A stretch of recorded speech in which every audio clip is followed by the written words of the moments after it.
Okay, so thank you everybody for coming. Just to give a heads up, this is my first time moderating a panel online. So it's going to be a bit of trial and error, but I think we're all ready to go. So I'm going to tell you a bit about the format of the talk today. I'll give a bit of an intro to the topic of radical sociability and then introduce each of our guests, and then we will launch into a discussion. And of course, we'll do a Q&A at the end. So please, if you want to send any questions to the chat box, we'll go through those at the end. And we have about 1 hour, 50 minutes maximum. So I'll keep my eye on the clock. Okay, so in February, I presented a lecture called Radical Sociability, Enacting Intersectional Affinity, in which I discussed how something that started as a vigilante strategy for demanding accountability from powerful people has now all but lost its democratic justice impetus and is now increasingly becoming an unreflective method for bullying and shaming within communities. I concluded by laying out 6 concrete steps that I imagine should be taken to reflect more deeply on our actions on and offline, and to encourage solidarity, learning opportunities, and empathy instead of doing capital's divisive work for it. However, I can acknowledge my own gaps in knowledge and context, and so for this talk, I'm really glad to be able to have a discussion with some other people who have been thinking around these topics, so we can share strategies and ideas and hopefully inspire you listeners to similarly reflect on the toxicity of cancel culture. So to borrow ContraPoints' definition, cancelling is the online shaming, vilifying, and ostracizing of prominent members of a community by other members of that community.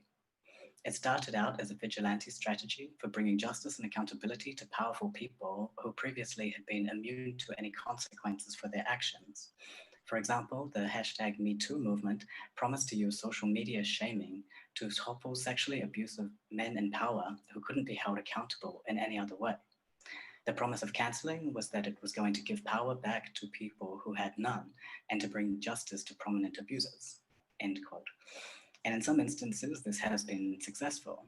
The trouble that arises is when this calling out turns into moralizing within communities, and folks are more concerned about being the first to spot something problematic than to help teach people why what they're saying is wrong. So here I would pose the question, are we more interested in being the first to spot a mistake, or are we actually interested in encouraging learning and create lasting change? In a climate where the left has become so divided and we are witnessing a rise of the alt-right in much of the world, I would say that it's urgent that we reconsider our tactics in order to increase solidarity within the left. Assad Haider calls for a reclaiming of an insurgent universalism in which oppressed groups position themselves as political actors instead of passive victims. And for me, the first step towards achieving this is to abolish the infighting and moralizing that occurs on the left and directing this rage outward toward our oppressors and not each other. In a disorienting world, it is understandable to want to surround ourselves with similarly inscribed people. But as Adam Curtis maintains, it is important to connect with other groups who are oppressed in different ways, but feel equally uncertain and isolated in the modern world of harsh power. In her seminal 1985 Cyborg Manifesto, Donna Haraway identifies a growing recognition of another response through coalition, affinity, not identity. Adopting a politics of affinity can be seen as a means of modulating the bounds of identity and to create alliances with those who share similar goals. With Haider, I believe that to stand a chance at averting further global ecological and social crises, we need to bridge these rigid divisions between so-called identity categories like race and gender and the category of class, and surpass them in a real practical movement. What we actually need to work on is growing a popular movement, one that is based on inclusion and actual solidarity, not on one-upmanship and claims of disprivilege. Always keen on blurring the boundaries, Haraway promotes what she calls affinity politics, vis-a-vis identity politics, where identity politics are rooted in the inherent identity labels and attached interests. Affinity politics work at the intersections of identities that share similar agendas. As social psychology theorist Jenny Davis puts it, affinity politics circumvent identity boundaries and conjoin those who dream and work for similar causes. When enacting an affinity-based politics, we are seeking solidarity and difference instead of searching for commonality based on our interests. We're in a difficult moment because rejecting identity politics has for some a reminder of the colorblindness that once thinly veiled a complacent attitude towards racial inequality. But I believe that in order to progress the rights of marginalized folks, we need stronger and greater alliances than ever before. Identity politics limits the involvement to its members, but affinity-based politics can be inclusive to all of those who consider it important to eliminate racism, sexism, homophobia, transphobia, ableism, classism, and all other forms of unjust discrimination. So in order to enact a politics of intersectional affinity, I propose a strategy called Radical Sociability. Through radically opening one's perspective of who one's accomplices may be, communities may be strengthened and unexpected alliances may be formed. It's not a sociability that's simply for making friends, although you might. It's a sociability with the radical goal of growing a popular movement based on inclusion and solidarity in order to avoid further destruction of our communities, societies, and ecologies. Radical sociability is easy to understand, but not always easy to enact. We each develop certain strategies for coping and existing in societies that weren't designed to be inclusive. And based on our past experiences, we make calculated assumptions, constructing walls to keep out those who may pose a threat to our well-being. But letting down these walls a little to become more vulnerable, as well as working on being less defensive, are the pillars of radical sociability. In terms of an introduction to what I've been thinking about, I think I'll leave it as that and introduce our guests. And throughout the discussion, I'll make sure to include the practical proposals and to discuss these also with our guests. So Natalie Wynn is a social commentator, entertainer, and video essayist with over 1 million subscribers to her channel ContraPoints. She has been described as the Oscar Wilde of YouTube by The Verge and was listed as one of 50 people pushing culture forward in 2019 by Paper Magazine. Her videos on internet culture and online hate movements have become an online cultural phenomenon, gaining over 45 million views and earning her a position as one of the most influential figures in online progressive activism. Ben Burgis is a philosophy instructor at Georgia State University, Perimeter College, a columnist for Jacobin Magazine, and the host of Give Them an Argument podcast. In April 2021, his book, Canceling Comedians While the World Burns, a critique of the contemporary left, comes out on Zero Books, in which he calls for a smarter, funnier, more strategic left. Richard Kennedy is an artist, experimental composer, and librettist, originally from Middletown, Ohio, and currently living in Berlin. They have recently presented solo exhibitions at Paris Projects in Berlin, a new opera, Fuku Fuku, at New Models at Trauma Bar, and currently has work in the Studio Berlin exhibition in Berghain. In 2019, their collapsed operetta, A Touch of Elegance, premiered at the Institute of Contemporary Art, Virginia Commonwealth University. This year, Kennedy was scheduled to perform the opera Black Rage at the Zabludovitz collection and participate in a group exhibition at Palais de Tokyo, both postponed until next year. Okay, I'll drink some water. So thank you very much. Jump right in and ask questions to our guests. So a reminder to our listeners, please ask questions at any point in the chat and we're going to go through them at the end of the talk. And also to the guests to ask each other questions also if that seems necessary. So I'll start with you, Natalie. In January this year, you released your video Canceling, which was huge, like 2.5 million views on YouTube level, huge. So I think it's safe to say that this topic has struck a chord with many of our viewers, with many of your viewers, and plenty more. So I'm wondering, like, for the listeners who haven't seen the piece, could you maybe fill us in briefly on how you, like, why you came to make this piece, and a bit about the process and a bit about its reception? And I'll drop the link for anyone who wants to watch after, but please after the talk. Sorry, go ahead. Thank you very much. I had wanted to make a video like that for a long time. I thought about making it for maybe a couple years before it actually happened. And a lot of the experience that I have that led me to make that video has to do with my being at first a kind of like semi-public and then a fully public figure, um, who is somewhat prominent in the transgender community. And it's always been this some sense essentially I came out as trans, a few years ago. It's been one of the most difficult things about be existing online for me is that there is this kind of, I think in my experience, unprecedented intensity of moral policing of every utterance that comes from within the community. And uh, not just utterances, but associations, right? A conversation with a person who is suspect makes you suspect. It's this it's something that took me a sort of a long time to understand why it was happening. Um, and I have in my video, I didn't really go into to detail, but the why, I have a lot of ideas about why.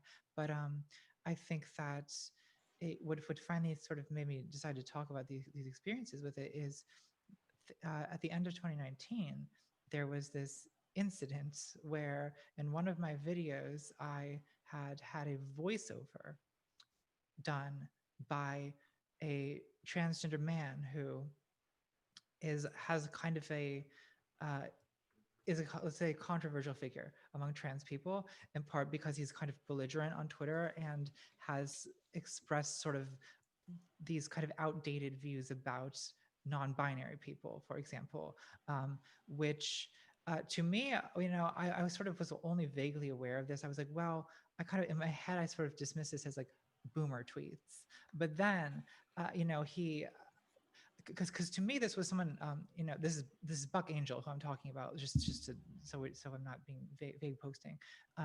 This is someone who has been sort of active in the public facing trans movement for decades. Like I remember hearing about him like in 2011, and he was on like Howard Stern and talking about what is it like to be a man with a vagina, and like this kind of stuff, you know what I mean? So I was very familiar with him. I considered him kind of like a legend, I guess, of the generation above me of trans people. And I was like, well, yeah, he has these like outdated views on Twitter, but like I'm not giving him a platform to share his outdated views. I'm giving him a platform to do the voice of John Waters, which is what this was about. And I guess the reaction against this 10-second voiceover clip was so, I mean, it's hard to describe that how this could sort of upend 2 months of your life, but it did. I mean, part of it is like I think this works sort of differently for like people who are sort of just because this happens at a smaller level within activist circles. It happens in a big level when you're a public figure or a semi-public figure. I mean, I guess I'm a public figure, but it's it's not just the kind of abusiveness on Twitter. It's not just like, oh, this is immoral. It's not just criticism. It's like people private messaging everyone you've ever associated with in public and asking them to publicly disown you. It's people who have associated with someone who associated with you being asked to publicly comment, just dissociating the entire chain of bad actors, right? And it's this wild like web of guilty association that gets built up from like, oh, Buck Angel did this bad thing, I gave him a voiceover thing, so I'm platforming him, and then other people have associated with me in the past, involving them in the guilt of this, in the sin of this, in a sense. And it becomes this like this enormous raging thing that it, you know it, it's like it's incredibly disruptive, and it's sort of traumatizing to go through, because you sort of feel like, I mean, the sort of effect of it is isolating, it's alienating, right? It's you are being sort of exiled and cast out, and everyone and this is sort of being enforced within the community by the same punishment being menaced at anyone who refuses to cast you out, or anyone who refuses to condemn you even. So it's this I don't know. To me, it's something that's made the work I do online very, very difficult. It's made it very hard to kind of every tweet feels like an immense risk. Uh, every time I don't even know. I didn't really do a thorough background check on everyone in this Zoom conference. So for all I know, there's going to be a storm waiting and once I get off of it, like who knows? Like that's the reality of the situation, that every time I talk to someone in public now, it's like, well, is the thing they tweeted in 2012 now going to be the defining event of my next 2 weeks? Like I think it's hard to understand the scale of this when you're someone who's just a kind of Twitter user with 200 followers. The extent of the way this scales up is huge, and it makes it it just it becomes this thing you're constantly dealing with, which I believe is an unfortunate distraction from like much more useful political energies. Totally.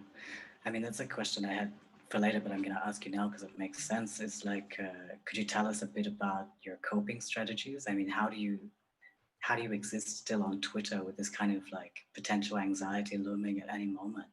Well, apart from the alcohol, I mean, I, I I didn't use Twitter for a long time, actually. So it's been about a year now since the Buck Angel incident, and um, uh, I for a while I just like I had a friend of mine take over my account, and she just tweeted my videos out for me when I released them, just the basics, and I didn't tweet opinions at all.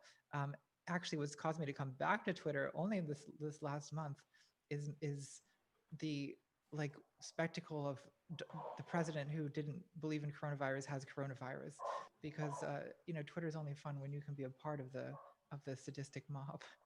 But otherwise, I'm terrified of being a target, and I fully plan to go back into hiding once we're done with this. So there are some people who are uncancelable, who can be victims of the sadistic mob. Then, well, I suppose this is the question of what is canceling. Like I think a lot of people say like there's no such thing as canceling. This whole cancel culture thing is overblown, right? Look at these public figures. We say they're canceled. These people all still have careers, with some exceptions. But a lot of the time, that's I think we say one of the most frequent objections I get to. I'm sure people will raise it to the fact that we're having this conversation. Why are you talking about cancel culture? This isn't real. This is this overblown thing of people who can't take criticism, right? Well, I guess I think that to call it in a way the phrase cancel culture is misleading, because often what we're talking about I think is actually more akin to what was described by the feminist Jo Freeman in the early 70s. She wrote an article in Ms. Magazine called "Trashing," and what she describes in this article is basically within the sort of women's movement, how she was basically sort of like effectively forced out of it by um, this kind of, I guess, mass relational aggression, you could call it, this kind of this shunning that is sort of, she speculates, sort of motivated by a couple things. One is envy of an ambitious woman. The other is kind of this sort of sense of betrayal that as a figure in the feminist movement, you're supposed to be everyone's mother. And in a way, this actually does like rely heavily on like the very like female, stereotypical like roles that they're supposedly struggling against, and yet they somehow find themselves reiterated within these feminist circles, whereby sort of failing to be adequately nurturing as a leader of the movement, people feel that you've betrayed them, and that there's that betrayal element that I think is very present in a lot of what we call canceling now too, right? Is I think that this may be more true with when it comes to something like YouTube than it is with uh, activist communities, but you have people sort of the people call parasocial relationships. This sort of fantasy relationship between, say, a fan and an artist. Um, you feel personally betrayed when the person you are a fan of does something you disagree with, or something that you think is wrong, right? So I think that when I decided to put the name Buck Angel in the credits of my videos, a lot of people were like, well, Natalie Wynn, this is a person who usually makes me feel good and I feel is on my side, but Buck Angel is a person who makes me feel bad and is attacking me every day. And so seeing the two of them working together, I feel that Natalie, my parasocial friend, has betrayed me and left me for this person who's hurting me. And that triggers some of the, I think, emotional and aggressive intensity of these kind of episodes. Yeah, that's really interesting. Did you have something you wanted to jump in with, Ben? Yeah, Did you raise your hand? yeah, I did. So yeah, I think, and I agree, by the way, about cancel culture, that I'm like happy to use the phrase because it's what everybody uses and people know what you mean. And I'd generally rather argue about things themselves than about the terms we use to describe them. But I actually kind of prefer the term people were using in like 2014, which was call out culture. I think is probably more is probably at least more straightforward and doesn't raise this issue that Natalie's talking about, which is this argument that people make that nobody's ever really canceled, which is really unclear what that means, because it's really unclear what taken literally canceling would mean, right? So oftentimes when people say it, what they seem to mean is that the person hasn't suffered any financial harms, which is a little odd, because I think in any other context, I think most of the people saying this wouldn't think that financial harms are the only kind of harms we should care about. That if a bunch of people are saying like really abusive, racist things to somebody online, nobody would say, "Oh, well, they're fine," right? You're just complaining about Twitter. Log off, go for a run, right? What do you what are you whining about? For example, right? So it seems like in most contexts we think non-financial harms do matter, but then also even when you can point to financial harms, which you can in many cases, right? That people are very often fired as a result of this kind of online pile-on or denunciation, especially people who are less prominent, who are caught up in it. So the employer just decides to cut their losses. And even there, I find that sometimes people will say things like, well, okay, but they're not really canceled because a month later they got another job or something like that, right? Which really suggests that being canceled would mean, I don't know, being left without friends or supporters or family or means of sustenance, and maybe scrounging for food in a dumpster somewhere.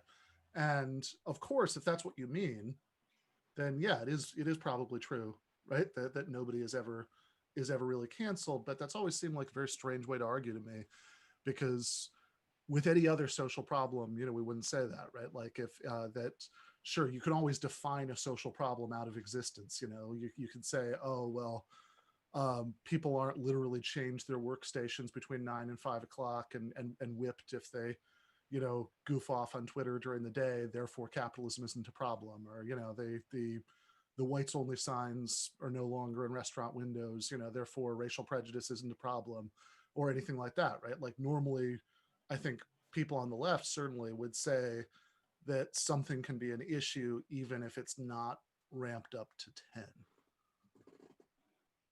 Yeah, totally. I had one question going back to Natalie about the video before we move on, which yeah, like several parts of this film were incredibly important to me, and one of them was your analysis on the way that people can weaponize their marginalized identity against other marginalized people. So of course, like we have kind of different scales, I guess, when we're talking about call-out culture, cancel culture, thrashing culture, which is the highly public figures, but there's also the trickle-down effect in which there are marginalized people or like people within communities who don't necessarily have those same support or like financial support. I don't know if it really makes sense to have to make this distinction rather, but yeah, I was wondering about if you wanted to expand a bit on this point about like when marginalized people are kind of using this card somehow, where it becomes a stalemate situation in which basically once this is being used, you cannot go anywhere with this without sounding like you're transphobic or racist or something. Well, I guess what I was referring to specifically when I talked about that was the way that I had, people would say, like some like colleague of mine, they would get, these like threats and DMs like, oh, you need to like publicly condemn Natalie Wynn, because like marginalized people are hurt by what she's done. And like, if you don't do this, then you're not listening to marginalized people. And it's like, but oftentimes like the people making these demands, they're making them of cis people. I'm a trans woman. They're asking cis people to disown and exile a trans woman because of what trans people say, right? So they are using, like we are marginalized, and we are telling you to do this like kind of abusive thing, right? We're asking you to participate in the social like isolation and shunning and exclusion of this person because of how victimized we are, right? By this, you know, and it's so sometimes people are kind of, I mean, it's a difficult thing to navigate on Twitter because sometimes people are genuinely morally outraged. Some people, at times, people are having a kind of traumatic reaction, right? And I think that you know, then sometimes people want to assert power over you, right? There is like an element of kind of like uh, sometimes I don't know. I almost want to say like Nietzschean resentment in all of this, right? Where the kind of people sort of want to sort of invert the power relation that they perceive between, say, an influential person and themselves, and so they'll try to use the fact that they are sort of not influential, they have no platform, oh, I have so few followers, I'm on, you know, I can't afford a dentist, like, and they'll sort of use this as leverage to kind of find a way to dominate you by you know, generating a kind of like mandate to take orders from them to, you know, participate in the shunning or in the exclusion or the sort of abusiveness that goes on sites like Twitter, and it's justified by this kind of like um, you know, sort of, well, listen to marginalized people. That's Yeah, I was just about to ask you if you wanted to No, jump in. Perfect, I think please. I agree with a lot of it, and I that sort of like this marginalized people coming from marginalized people, I kind of call it the oppression Olympics, where everybody kind of like comes at you with this like joust almost with their issues and their identities. And I think that like you were just like you were speaking of this disappointment or this betrayal, but like I think with a betrayal there a conversation is something, you know what I mean, that could happen. And I think that with a lot of cancellation that I see, especially within the community, it's there's never really a conversation. And I think that with this like these marginalized people, I think that a lot of times I think that that is tethered to class, you know, in this way that like we're not really talking about and unpacking, and like a lot of these sort of things that you are expected to know or you're expected to be well adjusted are also a sign of class and like education, you know, that people are learning these things and ways to cope, and like ways like, you know, you're talking about this like sort of outdated idea or these old ideas, like not every queer person really has the tools or the interest or even like the space in life to be, you know, to kind of think about like these like Twitter discourse. So I think that this comes into like where I like see it a lot is it becomes like this like really a class thing, like as a queer person who grew up in Middletown, Ohio with like a homophobic family, like all of these things, and like very removed from information, and then moving to New York City, like a poor person from New York City still has like more access and like awareness of the outside world or like the sort of like a liberal world than I do coming from Trump country, you know? So I think that it's like, it's really a lot of like these class things, and it's like a margin, like I think there's like a lot of conversations that could happen, but a lot of times maybe people are triggered and they don't know how to cope and they don't know how to approach it, you know. So I'm really into this idea of no cancellation without a confirmation, without a conversation, and like this general sort of underlying thing that it's like a information sharing, to where it's just like maybe like someone doesn't know or someone is not, someone's identity is not really offended by it, but I think that there's like a lot of room and space in that to have conversations, but like a lot of times people are legitimately speaking different languages, you know. So and I think that like a lot of queer theory, like, you know, as like my relationship to a lot of this is like pretty new, but like I think that it can be still homogenous and it's not really talking about, so these people are theorizing about things that are, it's like a privilege to even have that experience, you know. So I think that it's like in that sort of marginalize on marginalize, it becomes this sort of battle that nobody wins, you know. And I'm really interested in ways, in which we could all win. And like I think that like these ideas of affinity are super interesting to me, and like trying to like also like I think it kind of cracked me open to see in ways in which I can kind of look beyond my own identity and like get out of my own vacuum, and like maybe take a step back and like see someone, and it's not always so simple as like looking at someone like, oh, their life is easier than mine, or like, you know, or trying to compare. I don't think that that's like really a productive space. I think that there's like through information sharing and actually having a conversation. And if Natalie, after someone communicated this with you, and then like if you don't like, you know, then you get a chance to respond. But if there's like this angry mob mentality, you know, that I think that becomes like we platform people in the United States, and then we put all of our, or like not maybe you're not there, but like I can just speak from like I think in the United States I see people platformed, and then we put all our hopes into these people, but like people didn't necessarily ask for that, you know. And I think that like there then people put the hopes, and then there's like this betrayal or this disappointment, and then people get angry and just kind of mob, and there's just chaos. It goes from like, you know, kind of like jeering and exalting to like this immediate form of like chaos and cancellation. And it's like, and where do these people go, you know? It's just like, so then you just have like all these people who are being ostracized, and eventually those people are going to collect, and there's going to be some sort of response that I think is like also not a positive thing that we want. Sure. Yeah, I love this term, oppression Olympics, because I was kind of calling, I don't know, I didn't have a particular term, but I was thinking about how people compete against their disprivilege. So oppression Olympics are perfect. I wonder, like, yeah, how to counter this oppression Olympics? Like, is there a way to gently say to people that that's what they're doing without completely dismissing their feelings, like in this stalemate situation? Yeah, I think that that's the complication, because again, like I think it becomes this class thing, and like usually people, you are like, I'm never really wielding that sort of oppression Olympics jousting sort of energy with people who are close to me. It's usually this distance, and this sort of like someone's like, well, I'm oppressed too, you know. So it's just like, okay, sure, I'm like from this trust, like I have all my whole life has been like cushy, but now I've like made, you know, like I don't know, like kind of lost train of thought. But yeah, sorry. Like I mean, I think it's just, yeah, I think it's just. Can you ask the question again?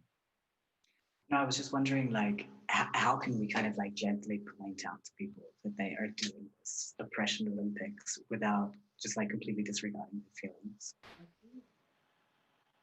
I think before that, like everybody kind of has to be brought to the same page in terms of language and information.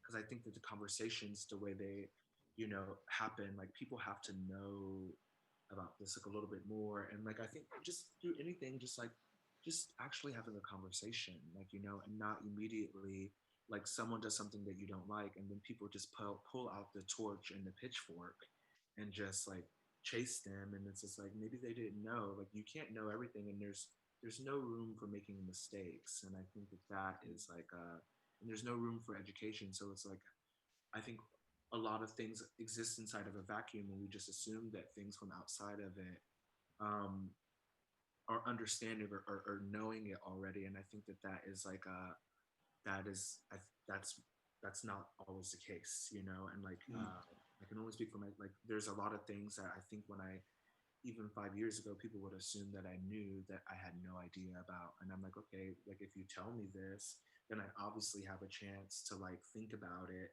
But I think that there's a lot of times like it's like you do or say something wrong, or you like use an outdated, like, you know, like pronoun, like anything is like, I think that there's this like this opportunity to transition together that doesn't really happen, you know. It's just like that. I think that there's more room for that, to where it's like, okay, there's a change, big change happening for you, a person, you know, that like there's like ultimately that change, like we're like maybe not, like I don't know, I'm like really trying to be very careful with like it's like, because I don't feel any way but love, but that's what I'm saying is like I don't have this language, so it's like you're trying to speak about something without, like maybe there's something for me to learn, and like through maybe me making a mistake, there's an opportunity for me to learn, and it doesn't mean that I'm a bad person. It honestly just means that like I don't know, Yeah.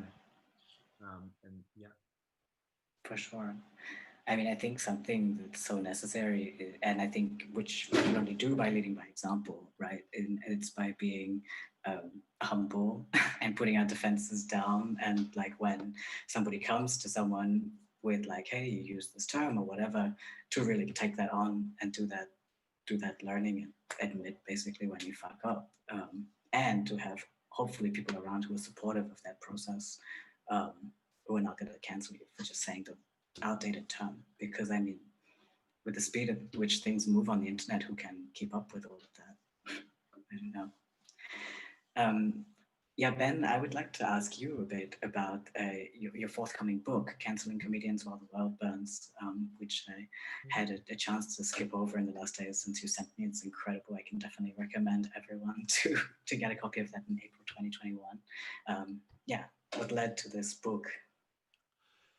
Yeah, I mean, in a general sense, a sense that the left was doing a lot of things that are counterproductive, right? That undermine the kind of emancipatory project that we ultimately care about, and that I think what I argue in the book is that I think that we have a lot of bad habits that are both a symptom of and a contributing factor to our prolonged exile from real world power, right? Especially in countries like the United States and the UK, where even like good social democrats like Bernie Sanders or Jeremy Corbyn have been way out on the margins of mainstream politics for a very long time. Certainly anything more radical than that has seemed just completely impossible. Slightly less so now, right? Like you're starting to get some cracks in that door, but certainly, if you remember the 90s, the era of, Margaret Thatcher saying, there is no alternative. I guess that'd be the 80s, but that's that. Like I think that really defined the landscape for a very long time, and that in that atmosphere, it's very easy to get into the habit of seeing politics less as an attempt to change the world that you think might actually succeed, and so you worry about doing things that made it less likely to succeed, than as a performance of individual moral commitment, which I know can sound a little bit like something that the most annoying people in the world might say about virtue signaling and all of that. But I think that if you even think about the way that people often talk about this stuff, you're fighting the good fight, you're taking a stand, right? There's really no there's really no conception there of actually even potentially winning any sort of larger battle. Like if you I love Noam Chomsky, but if you read somebody like that, there's never a point where Chomsky pauses to be like, okay, so if a socialist government took power in the United States, what would it do about whatever issue? And that's not an intellectual failing of his. That's just that he's formed at a time when that just seems so far from possibility that it would almost be silly, right, to waste time on it. And that one of the dangers of this is that if you get used to seeing politics as a performance of individual moral commitment, that you're at least registering your dissent with all the horrible stuff happening, but there's no particular horizon of doing anything about it, then I think that really lends itself to getting into this mindset of then, instead of trying to reach the broadest possible group of people to agree with you, to support you, to do whatever you're actually going to do, win elections, organize unions, build successful movements. Instead, you spend a lot of time interrogating other people's individual moral commitments and whether they really have it or they're just saying they do, but like on further investigation, they're not as committed as you are or as they should be. Which I think that's a specific pathology of the left, which is what identify with, what I want to succeed. And then I think it intersects with this larger problem that's not unique to the left. That's just a disease of what I'd maybe optimistically call late stage capitalism, which is what we sometimes call cancel culture. Maybe it'd be more accurate to call it shaming culture, denunciation culture, but whatever you want to call it, I think that's something that's not unique to the left. I think it infects the entire political spectrum. If you read John Ronson's book, So You've Been Publicly Shamed, one of the key examples in there is about this young woman named Lindsay Stone, who was the subject of online mobbing and was fired because she, she was actually, like, she worked at some place called Life, where she worked with learning disabled adults, and she was apparently very good at her job, very popular, seems like a very good person. But while she was on her off hours, she and her friend Jamie would take pictures of each other that were kind of jokey and irreverent, like smoking in front of a non-smoking sign, things like that. And they took one. Jamie took a picture of Lindsay in front of the Silence and Respect sign at Arlington National Cemetery, going like, right, pretending, that she was shouting, kind of in the same spirit as those other pictures.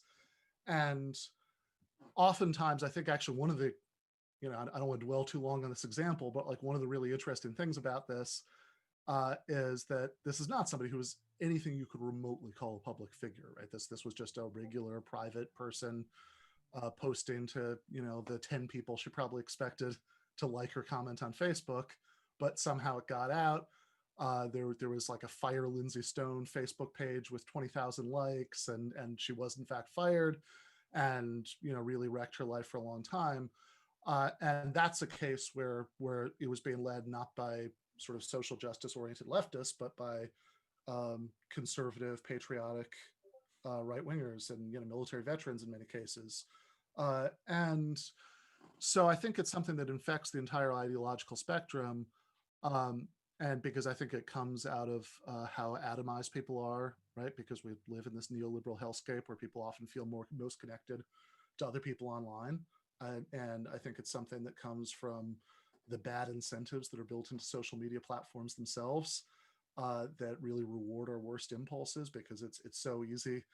It takes 3 seconds to publicly denounce somebody, and it's often a very good way of achieving clout, within some online community, and reinforcing that kind of status and getting the instant validation, which really works on a lot of people psychologically, of likes and retweets and all of those things.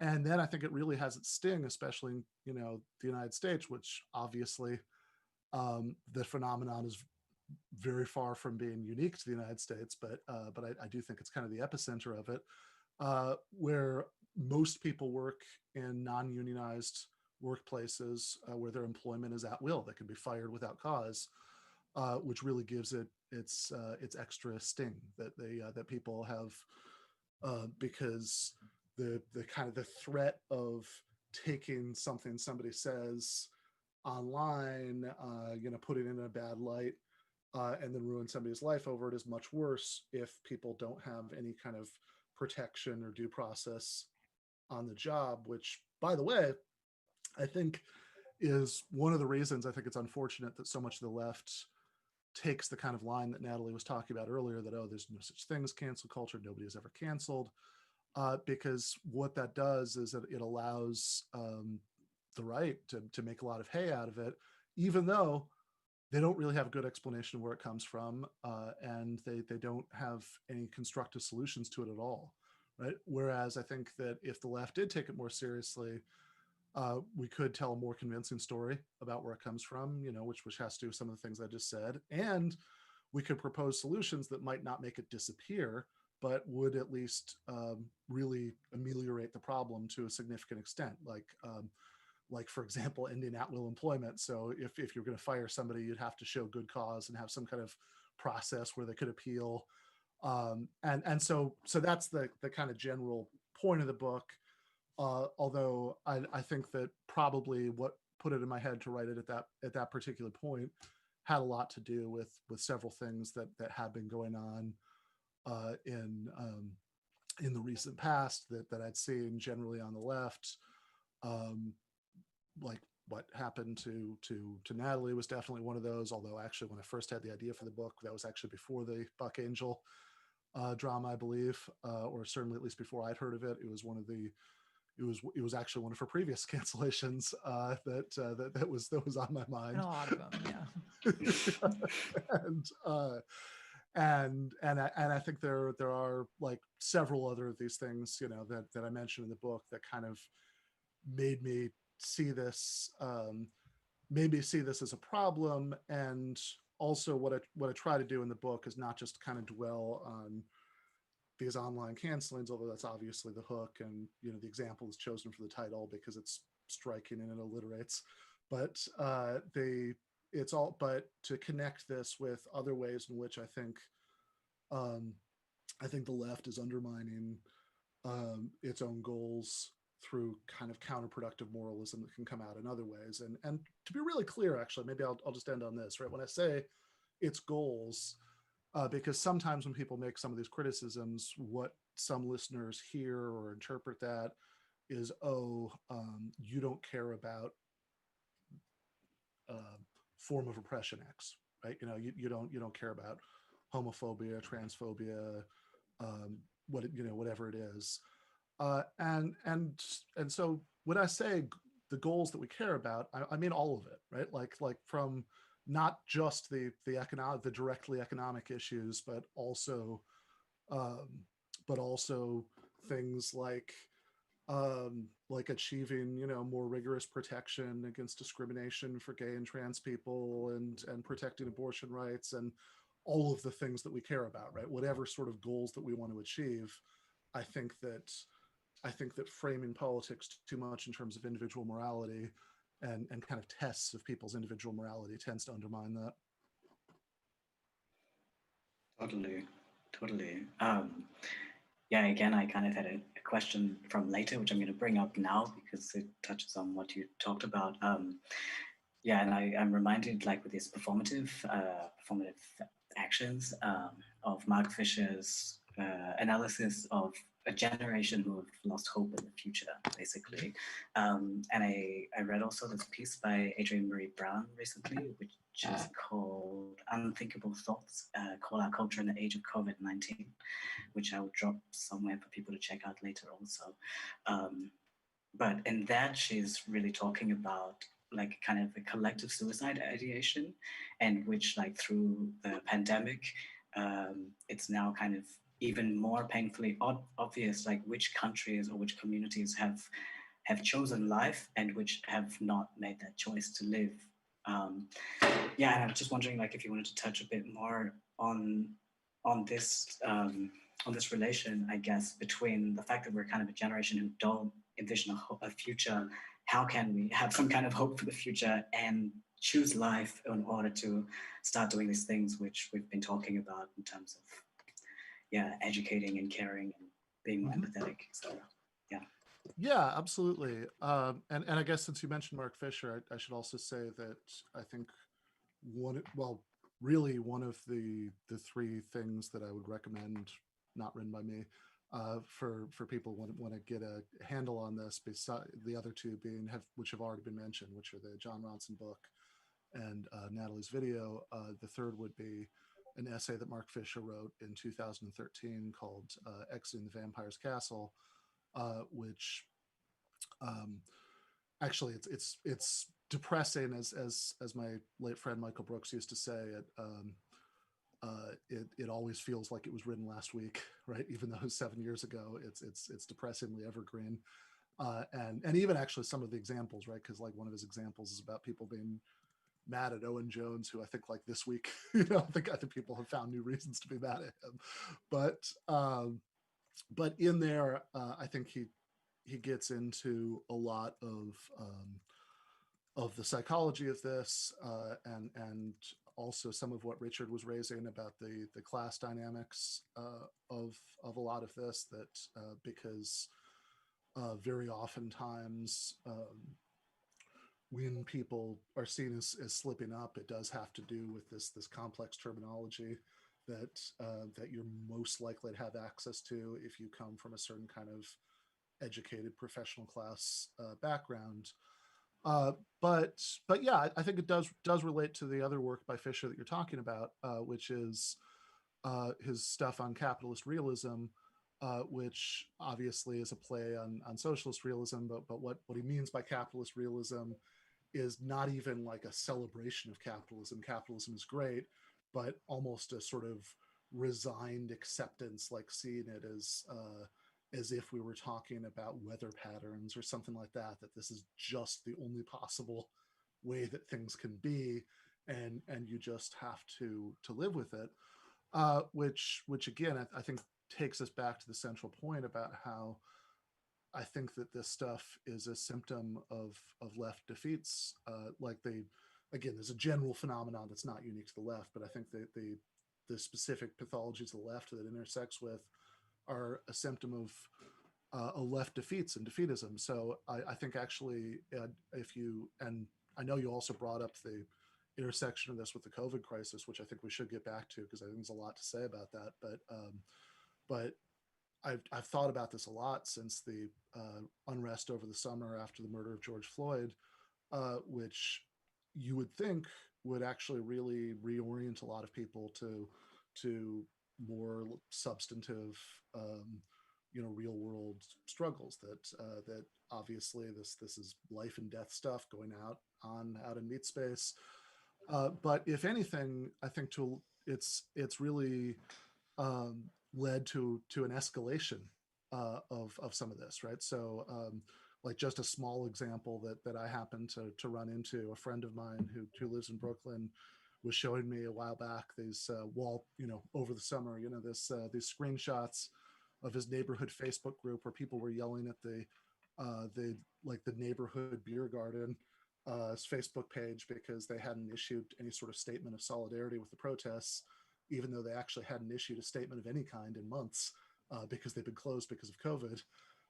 And that's like a very small thing, right? But or you could also look at like Marie Sisko, who's a theater producer in New York, who put together this Google Doc of theaters where their producers or owners hadn't put out some sort of statement of solidarity, which actually anybody could edit. So it was literally an open source denunciation, and which, not thinking that would be abused is amazing to me. But I also think beyond the toxicity of some of this stuff, right? There's also the question of what's going on. Why would people do this in the first place? Right? Because surely if you think about what leads to like the problem of militarized policing and police brutality and murder, in poor neighborhoods and neighborhoods of color, right? They have that, like, that's not, the opinions of theater producers probably aren't going to have a big impact on that, right? Like I have a hard time imagining the police chief or mayor or congressman, if we're thinking about like banning the sale of surplus military gear to local police departments, who's going to be swayed by seeing the producer of a theater company, right, put out some sort of statement where they mumble through the motions of making this like ritual gesture of solidarity. But I think that it does go back to the deeper problem, which is that if you've given up hope in this way that Fisher is talking about, right, you're not optimistic about the prospects for making big changes in the wider world. It's very easy to then go back and say, okay, well, let's find some small symbolic battle that I think I can actually win. Right? I might not be able to like actually reforming the way policing works in America is an incredibly heavy political lift. It would be very, very difficult, but getting a theater producer to sign a statement is very easy, or getting somebody fired for saying the wrong thing is very easy, or even like out on the extreme end, my mother's gotten really into bird watching since she retired, and she tells me there's a move to change the name of some obscure kind of warbler that's named after a Confederate, which, okay, sure, right? I guess I'd support that. But it also seems like that's a symptom of this kind of flight from the much harder battles that you don't think that you'll win, to try to find some easier battle that you think you can win, which then I think relates to a lot of what we're talking about, because one of the things that's often easiest to do if you're pressuring like big entities like city governments or corporations to do something, well, actually pressuring them to change some harmful practice they have is very difficult. There's going to be a lot of institutional pushback there. But pressuring them to fire somebody, I mean, that you can totally do, like, because it's a very easy decision for them. They can always just replace that employee, cut their losses, and earn some goodwill. Richard. I feel speaking to a lot of that, like about this idea of like people having no hope, like as like a Black queer person with teenage parents, like was like really not really a lot of room for hope. So I think that you are kind of speaking to this idea of like people choosing battles, and it's like, okay, this theater, I don't know, maybe this is off the topic of cancel culture, but I think that like as a person of color in this thing, I think that I have to address that there's like race dynamics that are really like at play, that like that you're just kind of glossing over. And it's just like, of course, this like Bird is like a little, that seems like a blip to you, but I think that it's like actually a big thing to a lot of people. It may seem like a blip to you, but like my background is in theater, and the fact I left theater because the only thing you can really play in theater is a slave or some sort of like gangster or something that's super reductive. So like for theater, which is actually one of the most racist industries that we don't talk about, to not show any sort of solidarity, it doesn't take them a second to do anything. Also, a beer garden, if you moved your beer garden into Bed-Stuy or to Bushwick and you displace Black lives, like I think it is your responsibility to make this sort of a thing. So I think that like in terms of this like ideas of affinity, I think that we have to like things that made like you're in a different group, so it may seem less, but I think that these are the conversations that we can have, and like to have this like sort of affinity, and it's the way we're dealing with it is very, very different. And I agree with you about the fragmentation of the left, and that like the infighting is happening. But I think that in order to build those bridges, like that, like race cannot be removed from it either, and it's like all this performative stuff, like everybody posted, you're saying George Floyd, and there was like a big surprise that there wasn't a shift. Like again, like I am not surprised, because Emmett Till and like, 500 years of slavery, nothing had changed, So I think that if we're going to speak about affinity, and like, sorry to go off topic, but it's like, I think that it would be irresponsible for me as a person of color to kind of just like internalize it.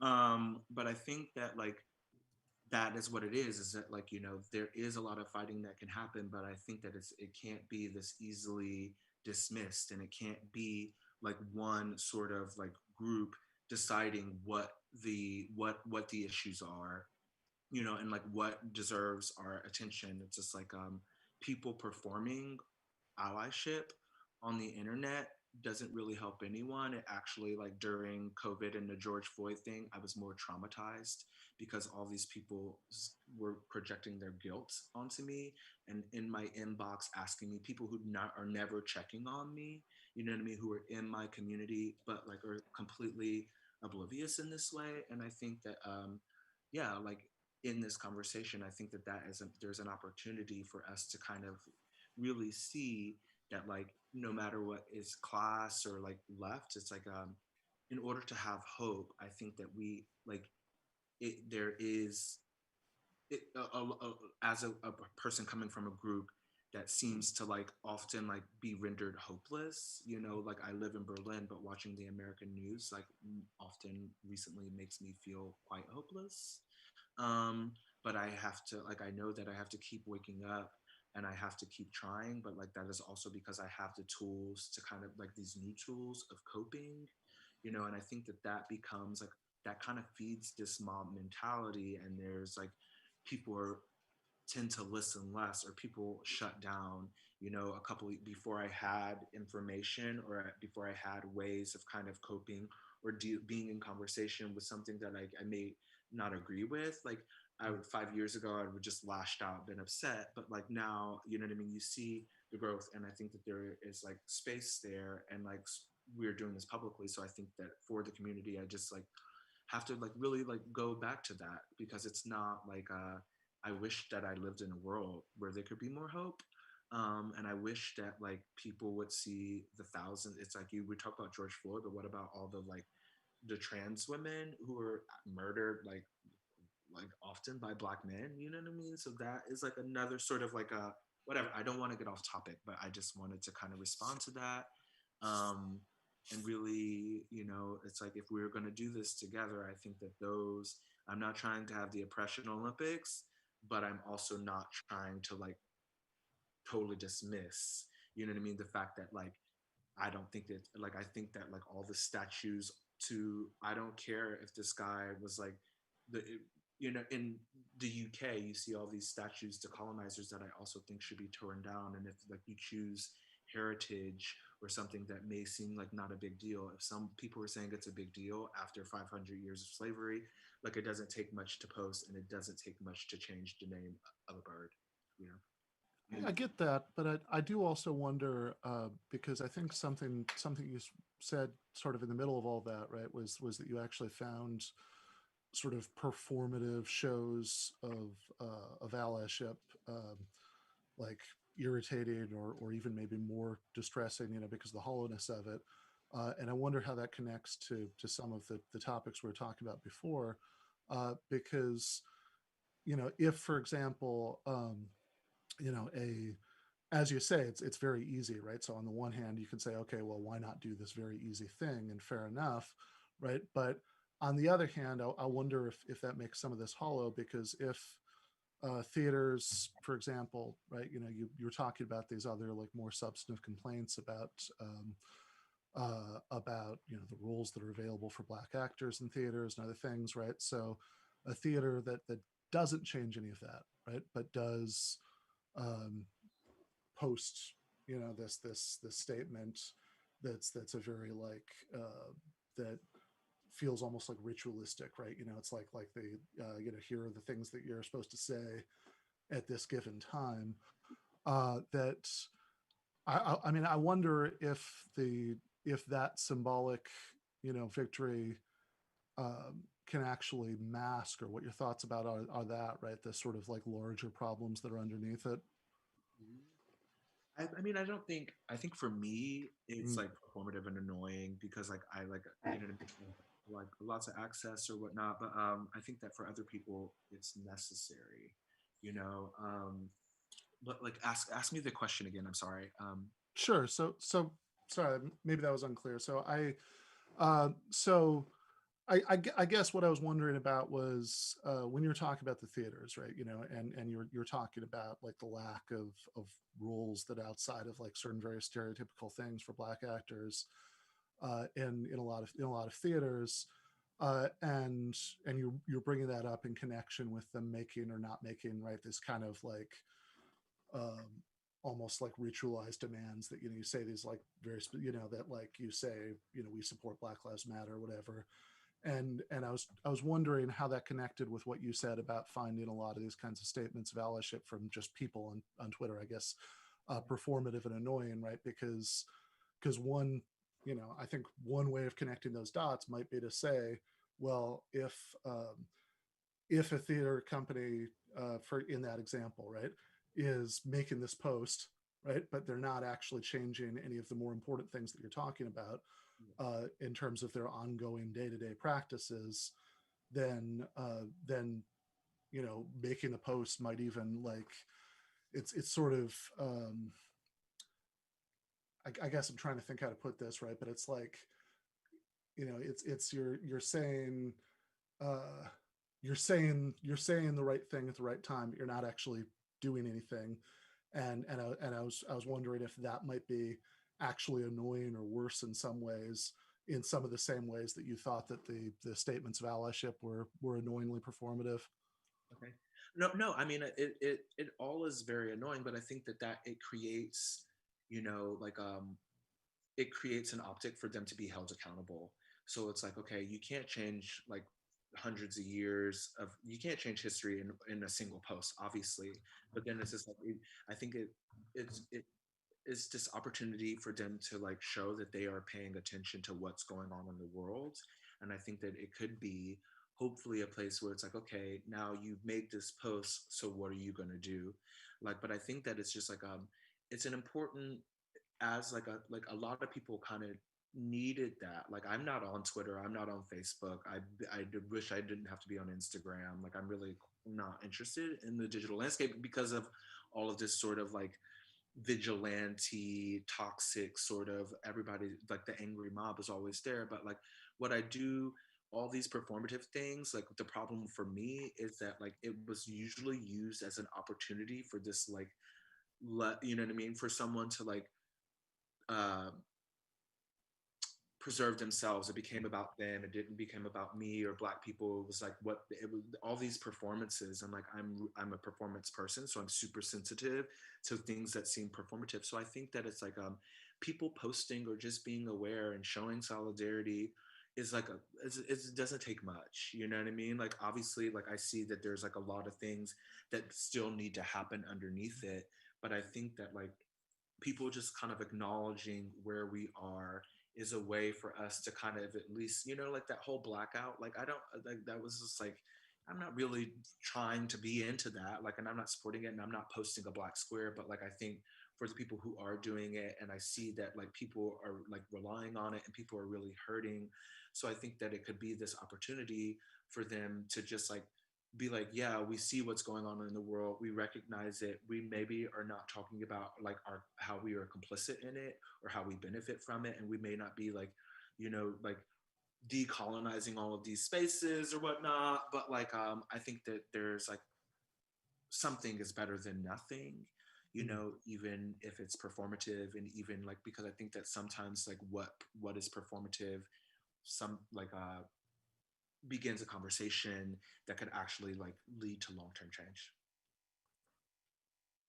Yeah, I mean, I guess I'm not sure how long Lou wants us to. Because Yeah, sorry. I know this is an extended digression, and it's my fault because I started. You know, I brought it up, right? But they. Your fault. But, Go ahead.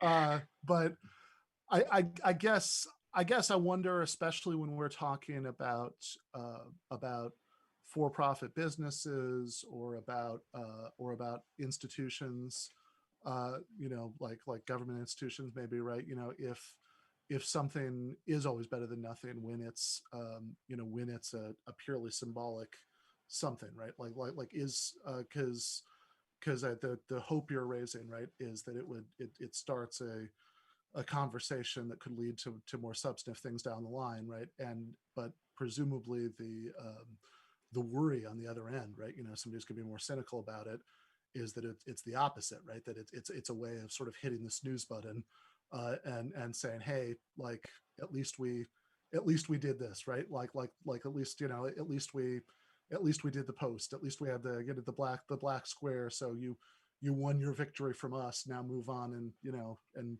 go bother somebody else. I mean, like, but sure, but like that's what America has been. You know what I mean? So like a theater doing it now is like no different than like just like hundreds of years of like being like, okay, this is like getting better, and like it's just never getting better. So I think that like now I think that the world has really changed. I mean, obviously it's like changed a lot recently, and I think that the climate seems to be something that's going to stick, you know, a little bit more than it ever has before. And I like, again, like all I can do is hope. Like I don't know, I don't have any answer. Like all I can do is just like do the work and like be open to the conversations and hope that like through this, like, you know, maybe someone saw and like we can just move forward. But like it's like I think people just seem like you kept saying ritualistic. Like I don't think that it's like a ritual at all, because I don't think that it's not, doesn't require as much thought or as intention as a ritual, or like, you Fair know, enough. magic. There's no magic at all, you know. Like, okay, so it's not a ritual. I think it's like more like reality TV, you know. So everybody's just kind of like with a megaphone, and like everybody's like, okay, well, everybody's doing this now, you know. And I think a lot about how like identity and how the internet constructs it, and like all these like, you know, being punk or being goth or being into these like very obscure things, like now you can just Google it, you know. So it's just like I think that like, yeah, like I think I just am gonna keep having hope and keep hoping that like these conversations like open up a new space, and that like through someone's sort of reality TV posturing, or like this sort of sensationalized, like everybody's doing it, we have to do it or we're going to get canceled. I'm like, okay, well then that is what it is. And like you're talking about this open source where people like, a lot of times people just come through and like people are mad and angry, and like people have their own, it's not about the collective, it's about the individual. And I think that is like a lot of the toxicity that comes into cancel culture, is that like someone has this motive and you can like, it's like hidden, but if you peel the layers back, often it'll just kind of expose itself.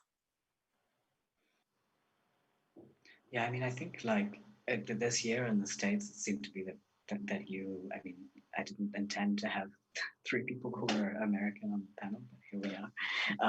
Because as well, the festival is in Europe, but in any case, like we reached a point this year where it was kind of like you're either for or against the situation. You have to say something, and basically by not saying anything, you're complicit in the violence.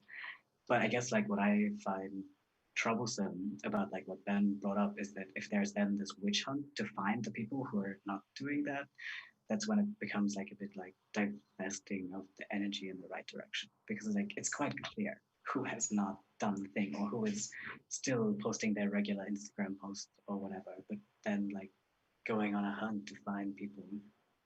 I don't know if that's like a good concentration of energy. Yeah, I mean, I guess the other thing that I bring up is just like, is the impact on other people who you might hope to persuade to do something with you in the future, to to address the underlying problem, right? So because unfortunately, right, even though I mean I even though like you do see all of these powerful institutions making these gestures, and I take Richard's point, it's almost giving them too much credit to say ritual, right? Gestures, but some kind of gestures, right, of support. Then, but there's also a very large portion of the public that's not that has some very bad views on this stuff, right? Like over the summer, there was a poll that showed like 55% or something, I don't remember the exact number, of Americans were actually willing to support the use of the military to like occupy cities, to suppress disturbances there in during the post George Floyd explosion, and of course you can condemn people for thinking those things, and of course I obviously think they're wrong, but I also worry about how to go about, right, persuading people who don't start out right with the right views about this stuff, and I think that you have to, right, if you're ultimately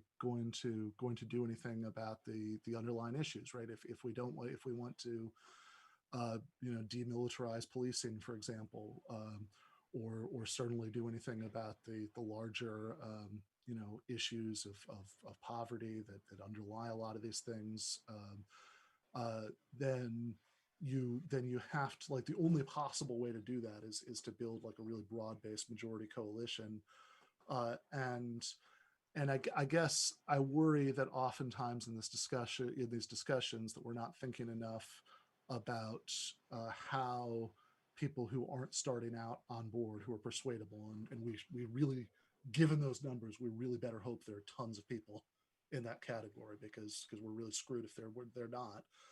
How people who are potentially persuadable are impacted, like how they're going to receive a lot of this stuff, right?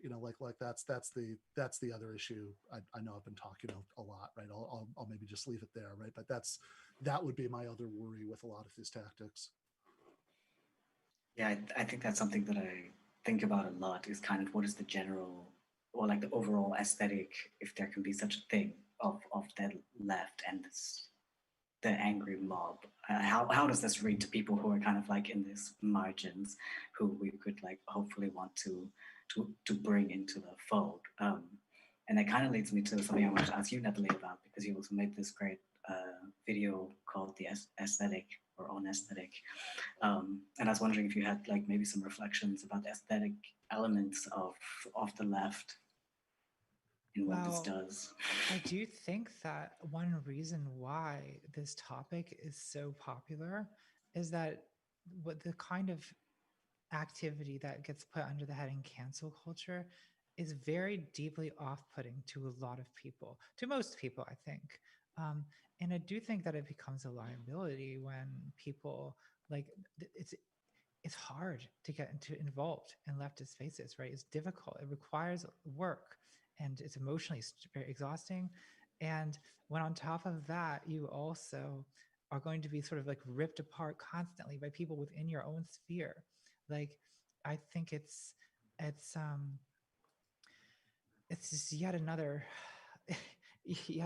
way that everything is made more difficult. And I think it becomes a sort of self-perpetuating cycle of helplessness, because I think helplessness is kind of like the core of a lot of, it seems like, what we've been talking about, like whether it's the performative stuff, people are being performative because they don't know what else to do, or it's the really vicious canceling stuff.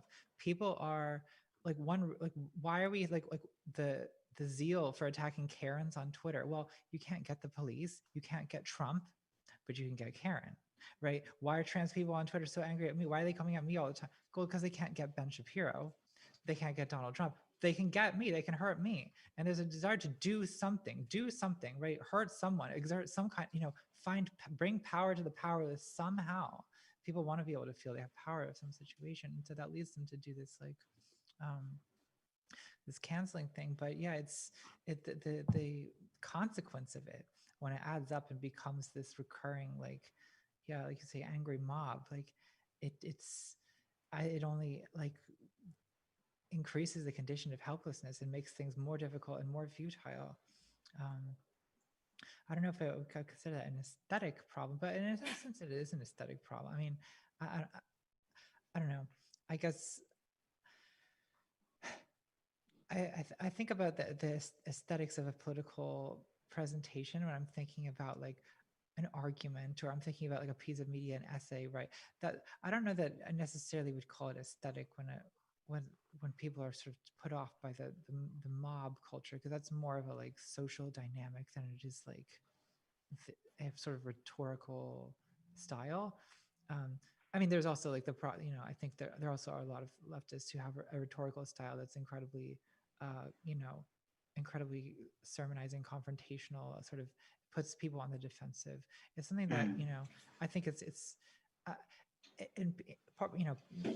I say this like fully aware, of course, that like perfectly reasonable points get made all the time by people on the left and are interpreted as somehow an attack, right? Because people always feel that a marginalized group is attacking them when the marginalized group is defending themselves. But I think that,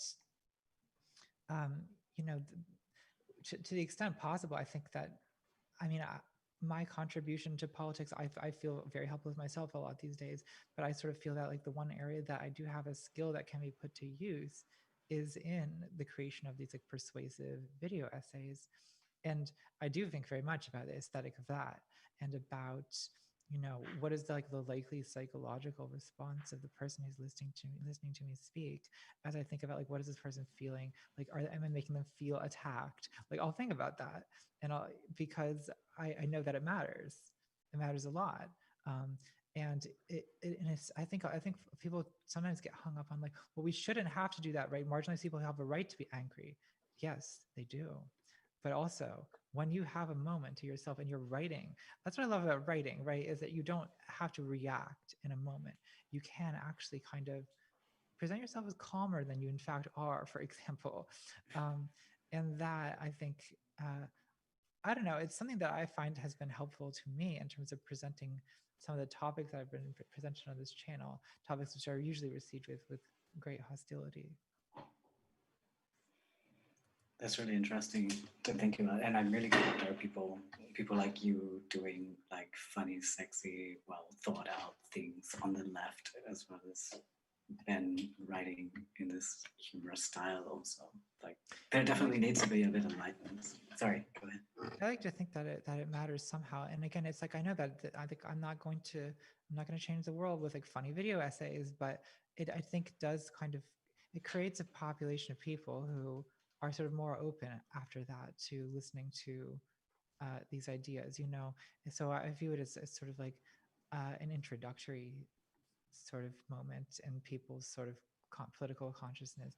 I don't see. I think you need all different kinds of people, right? When you're when you're building a movement, you know, a coalition is not just about like people who share interests. It's also about people with different skills, like who bring different abilities. And like I'm a terrible organizer, for example. Like I could never be able to like I can never be a leader of a movement. I can't do that. I just do not have the skills that involves. But I do have these skills, I think, as a communicator and in the capacity as like a video essayist. So that's sort of what I have to offer. And I think that, you know, the recognition that like not everyone has, just not everyone's going to be good at all these different things it's important.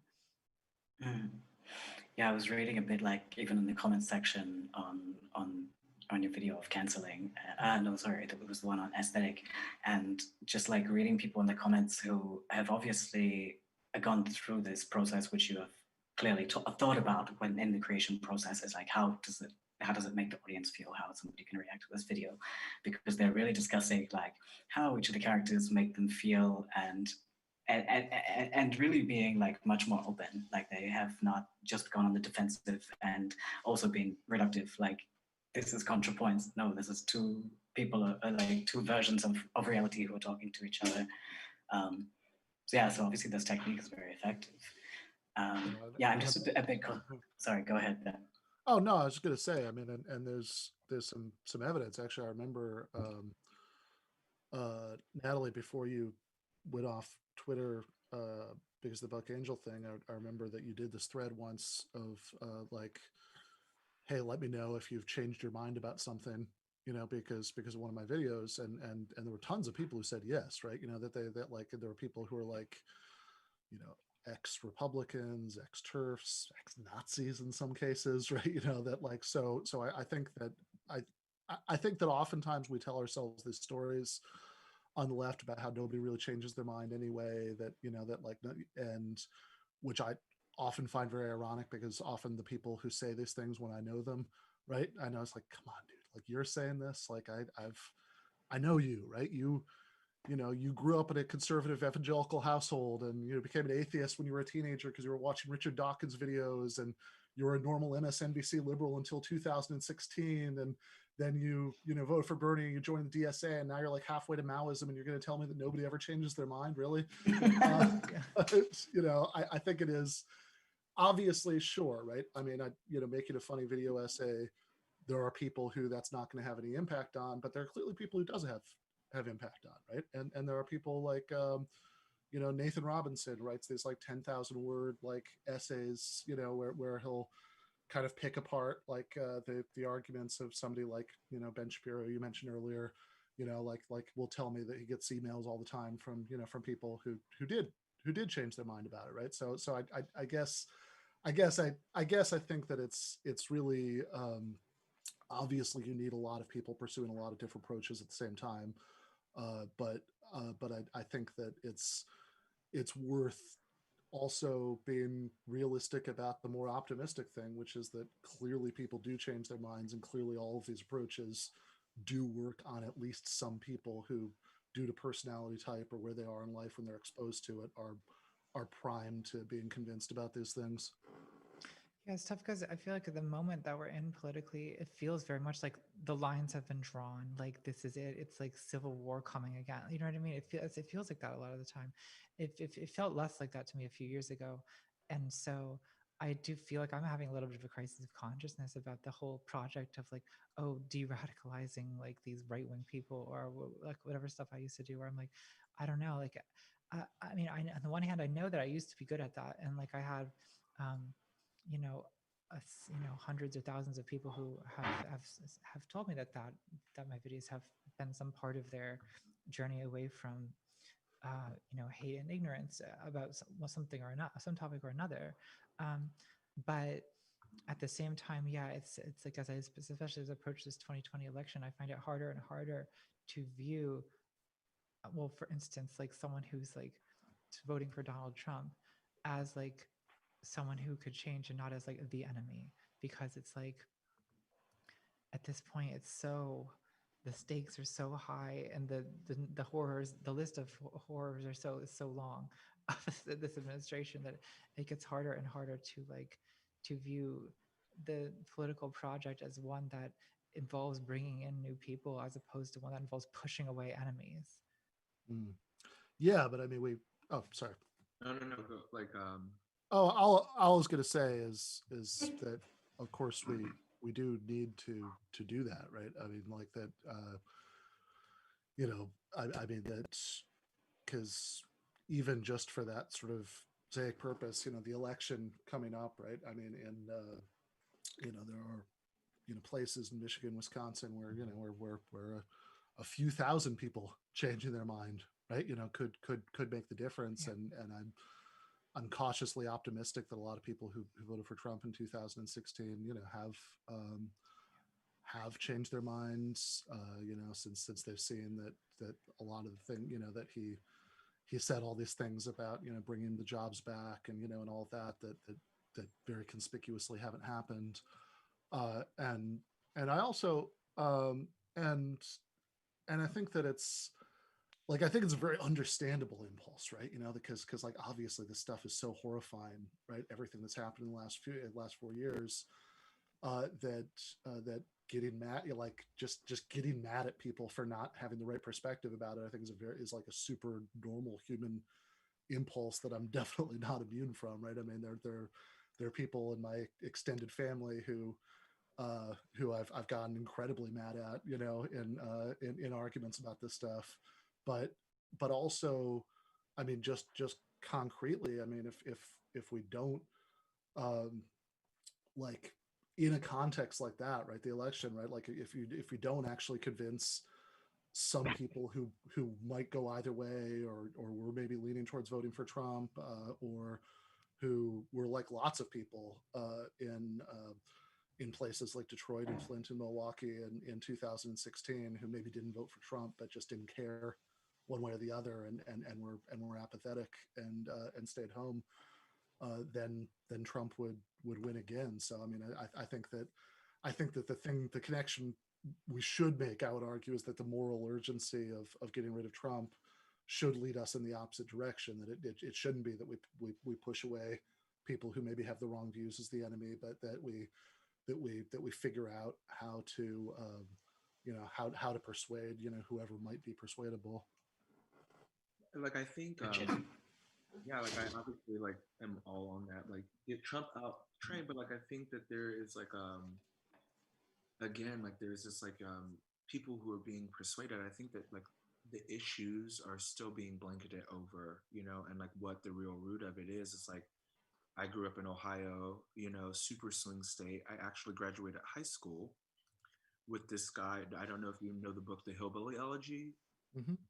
I graduated high school with that guy. I was class president for 3 years, and then he became class president. And like his whole book, you know what I mean, which is like a lot of people, like I understood it as like people were reading it to try to understand the response of it. His whole book was started with this lie that he was just like, he was my valedictorian. The whole book, you know what I mean? It's talking about like whatever. I think that the book's quite bad, but like I think that it's just like these conversations, and it's like growing up in these zones where you go, and like a lot of people, it's like what people are trying to protect is like is the root, and that's what nobody's really talking about, you know what I mean? So I think that like I don't know, like maybe I'm being like very vague because I don't really want to go into it because it's not really on topic, but I think that there has to be like this in order for people to be into a conversation, be able to change. But I think that there is, just like you say, it's kind of like this waste of energy to kind of like go after people, like these things that seem like very like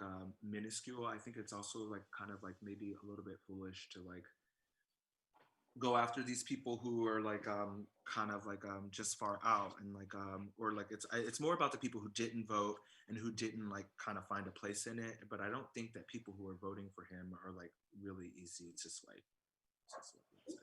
I agree Yeah, with that. yeah. Yeah, I don't think that, like, I think that one thing that I find frustrating actually is I do feel that it's been slightly overstated the effect to which, like, for instance, like the videos I do are really about like de-radicalizing the alt-right. Like that's, it happens, but it's not most people watching videos. That's a small group of people who are very loud and fanatical. But like, I don't know. I think like to me, one of the most useful experiences I've had is in 2012. I was, I just like worked on the Obama campaign, and I did phone calls, I did canvassing, I went door to door in Loudoun County, Virginia, which is swing county, and like just talking to like hundreds of people who are, are voters, like you just get a sense for like what people's priorities are, what people are really thinking, and most people are kind of like, they're just kind of in their own little world, right? Like they're sort of, they care about prosperity and security, and they want to be safe, and they want to be, they want to do, and they want to flourish, right? And it's, you get a sense that most of these people are not sort of deeply entrenched in some kind of hate movement, right? The issue is more that there's a real struggle. It's just making people care at all about something beyond their front door. Yeah. And so I don't know. I do try to that's one reason I guess I try to make entertainment is like, this medicine has to be as sweet as possible, because if not, no one's gonna touch it. Yeah. Well, actually, I mean, I like that Richard brought up hillbilly elegy, um, which I think is kind of a perfect example of the problem, because that book, or certainly the way a lot of people latched onto that book after the 2016 election, was really all about like telling this story to kind of demonize people, in like this phrase, the WWC, was thrown around a lot in the few months after the election, the white working class. Although honestly, that phrase has always annoyed me, right? Because I think actually the group that we're talking about isn't as white necessarily as that suggests, but that like it was people who really latched onto that book after the election. It really seemed a lot about like saying, oh well, people who have these economic complaints in places like Ohio, really it's their fault, right? Like they just have this like bad culture, right? That's being described in the book, right? There was a lot of that going around right after the election, and I think it was part of this impulse towards not thinking about, okay, how is it that Hillary Clinton lost all of these voters, who might have otherwise voted for her, either lost them to Trump, people who said, oh, screw it, right? Like, I hate this so much, I'm just going to set it on fire by voting for this guy, or just lost them to just not voting, right? I mean, if as many people in places like Michigan, Wisconsin had voted for Clinton as had voted for Obama, she'd be president now, then it really seems like it was that kind of impulse to blaming the voters for not having voted for Clinton, rather than thinking about why it is that she lost those voters, that I think is the problem. And I do totally agree with you, Richard. I think that as far as focus goes, right? Yeah, absolutely, right. It's more important to focus on people who didn't vote than people who voted for Trump, who might come back just because there are more of them. But I do think that it's this kind of moralistic impulse to say, oh, like, let's yell at the bad people for being bad, rather than thinking about how we could do a better job of appealing to them in the future. I think that it's like less about the people who didn't vote for her and more about the people who came out to vote for Obama. So I think that like a lot of those people were just like, okay, we're like, that is like a visible change. Like, she is like, to me, Karens are actually the scariest people in the world. You know what I mean? Like, Karens like can get away with anything. If a Karen comes up to me in public and says that I did something, Karen can literally cancel my entire life. So I think that like Hillary Clinton is a bit of a Karen, you know what I mean? To where it's like she was not really palatable or like whatever. It's like, this is not a political thing, and I'm not really that political of a person. I actually never, whatever. I don't need to talk about that. I think, yeah, I think that there's like this conversation, like again, that there's like screaming at people. It's not going to make them come towards you. It's going to make them go away.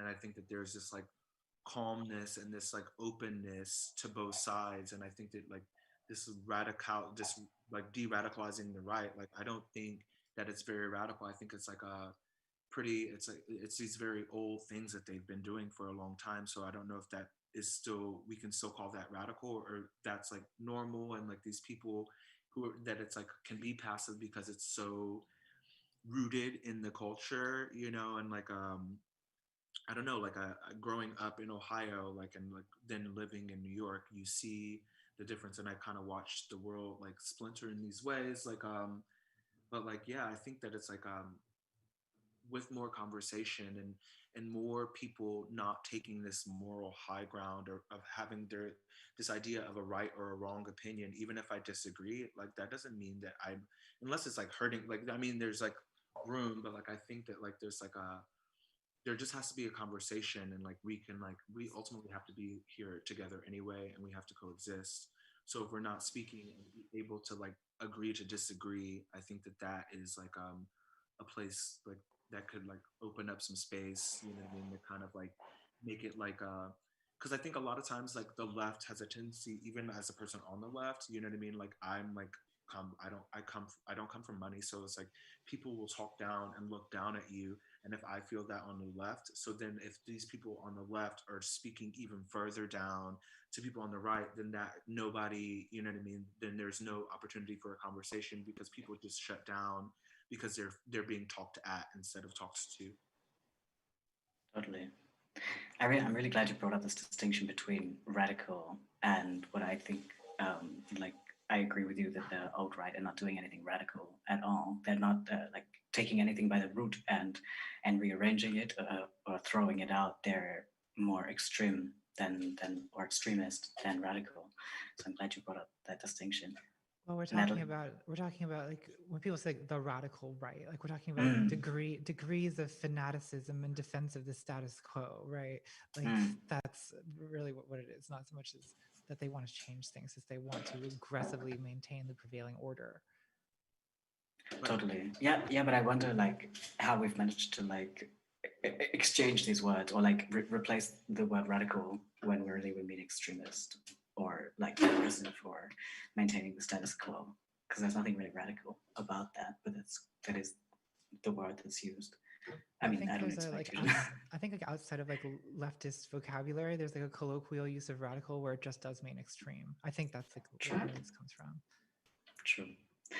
Okay, so I'm very aware of time, and I have like so many more questions for you all myself, which we didn't get through, which is not important because I think the conversation was much better like that as it was. But I do have some audience questions, a lot of them, so I'm gonna try and let's go through them as quickly as possible.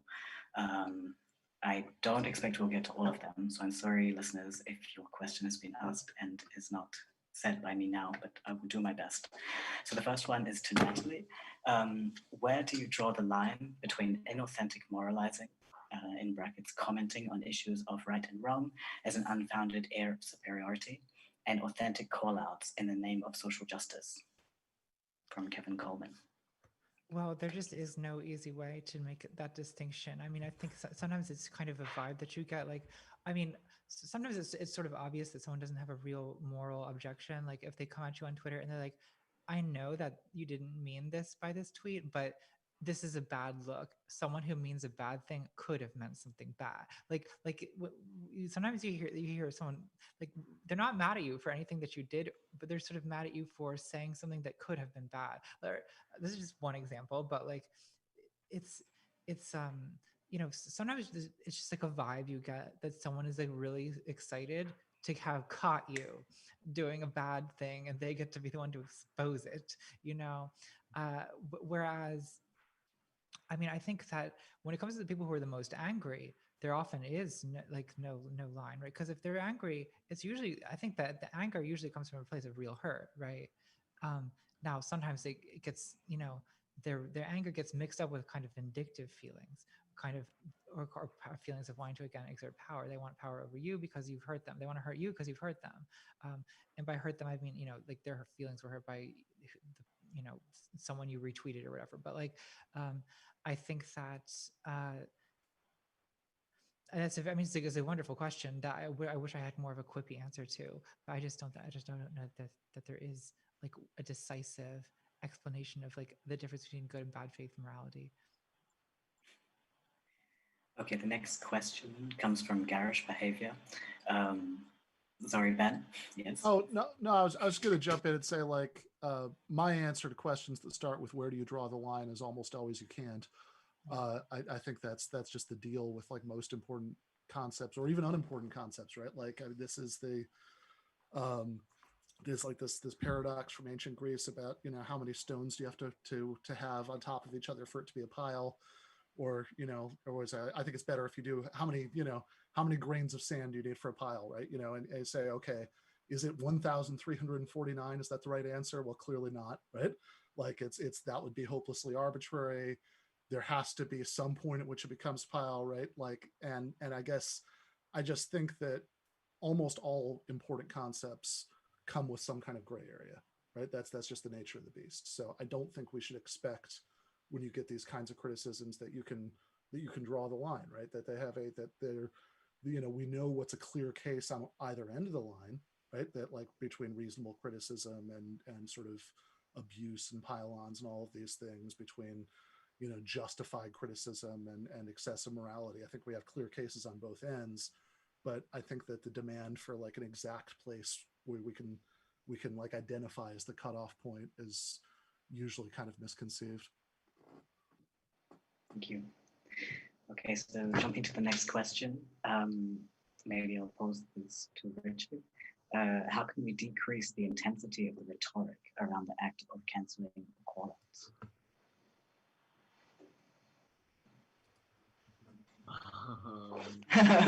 It's putting you on the spot, sorry. You can also pass it to someone else if you prefer. Oh, just like repeat the question. I mean, I think this person is asking about how can we decrease the intensity of the rhetoric around the act of cancelling. So, in my understanding, yeah, how can we decrease talking about the subject? How do we talk about right? You know? Like, or how do we talk about it with like more like less toxic vocabulary, or like in the discourse? Like I don't know. I could assume the intensity of the rhetoric. Yeah, I don't know. It's like I think maybe the intensity of the rhetoric is like maybe they're feeling left out by like the language that we're using, but just like trying, just being open and being soft and like listening. I think that like listening is always like like maybe I'm like a little bit unsure of the question, but I think that through listening and like actually listening to hear and not to respond, I think that that is like maybe like a way. I don't know. Cool. Thank you. Okay, so the next question is, how should the left deal with religious people without unnecessarily alienating those who could become sympathetic or to join the left? If anyone wants to answer that. I mean, I just think that there are no, sorry, like to go, no, go like, for it.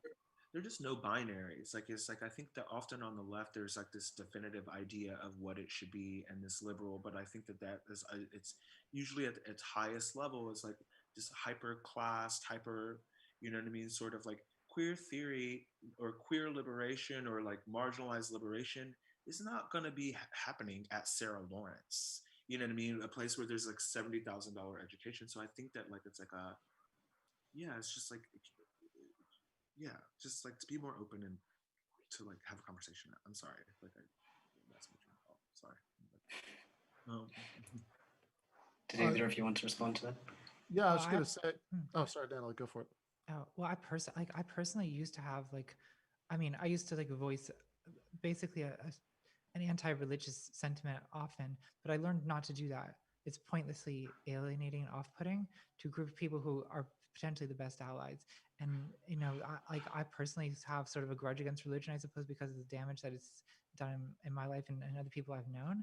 But the reality is that religion also has been at the forefront of most of the major social movements that have changed things in this country, and that it is just a fact that if you want to move things forward, you really have to be able to cooperate with it, because it's religion is a big part of most people's lives, and like there's making that your hill to die on is it just seems pointlessly, you know, tactless. Yeah, no, I agree. I think, like, I mean, I've struggled with it a little bit, like, because I mean, I'm a philosophy nerd. I enjoy arguing about stuff like this, and I'm an atheist, but I actually feel that like focusing anything on politically is really counterproductive. That there's no reason. I mean, obviously, if somebody is trying to impose their religious views on others, that's a different question. But I think that there's a very long history of people who are inspired by Christian, rather religious commitments to participate in liberatory movements, and that should be welcomed with open arms. Okay, I'm just going to jump to one last question because we, by my watch, have 10 probably in Warsaw. So the last question, do you think cancel culture was or is shaped by Puritanism? Is cancel culture in any way related to how we view pleasure?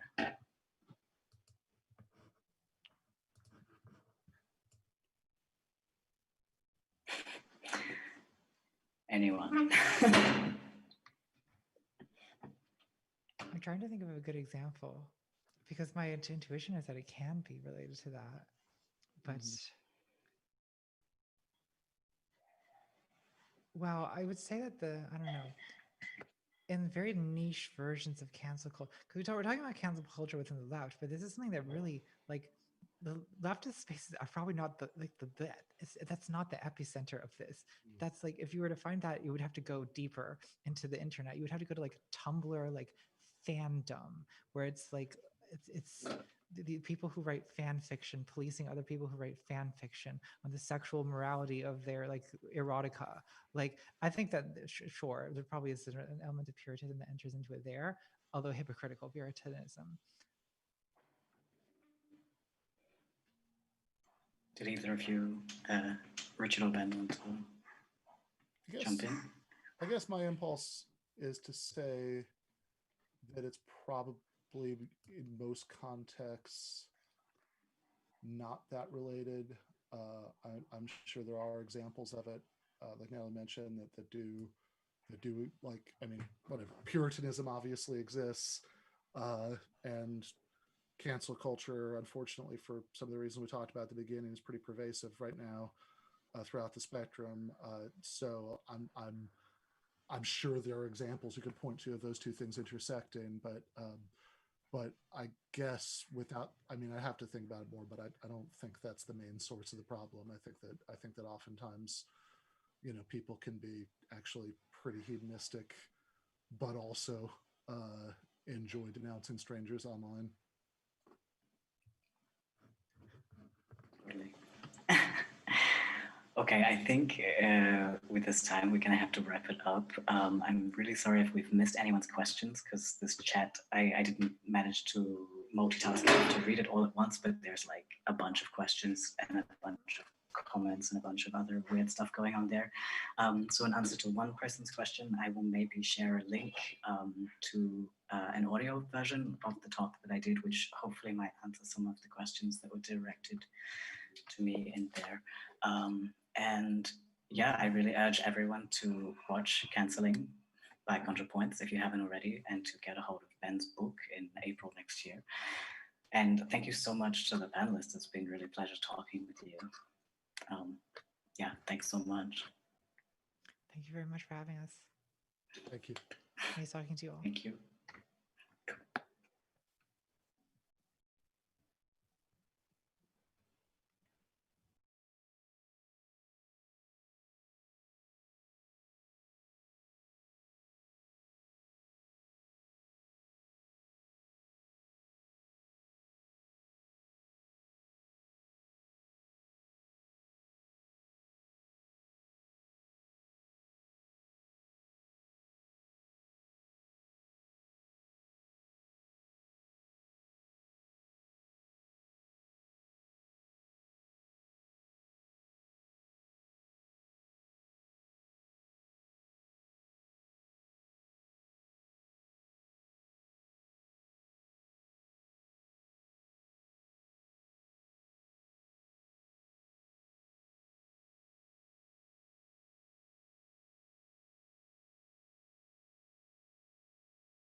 This is an introduction to Awne. Awne is a system where natural farming, permaculture and biomimicry meets music and art. Awne is not trying to replicate nature but use some of its principles and relations in a virtual world. It uses neural nets to control parts of the composition in different ways. Neural nets can be considered a form of biomimicry. It uses pseudo-physics to simulate impact and force. It is structured in a way that takes in account different ways that humans relate to nature and farming. It contains several 3D models scanned by TCF from his own garden and the forests nearby. These models interact with the virtual space as seen here with the mushrooms bouncing artificially on the log. As this is the first version of Awne, it behaves more like a blueprint or a prototype. If you add trees, what happens?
When you hear the birds, fuglene synger, det er høst, vinter, sommer og vår. I'm growing daikon, burdock root, agurk, tomat, kål, pepperrot, påsradish, artisjokk, potatoes, løk og skiså.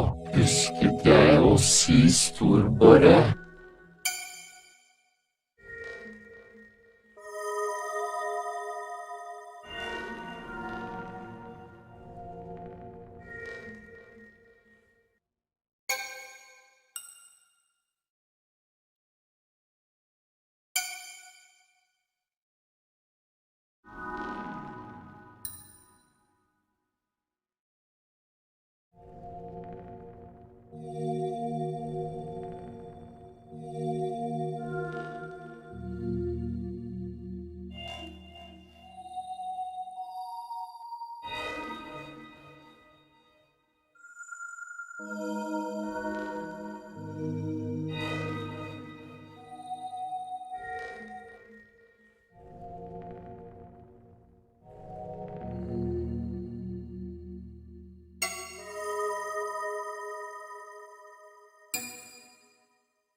was Awne, a beginning at least. I will now go back to growing vegetables, forage and listen to a mountain. I hope you enjoyed it.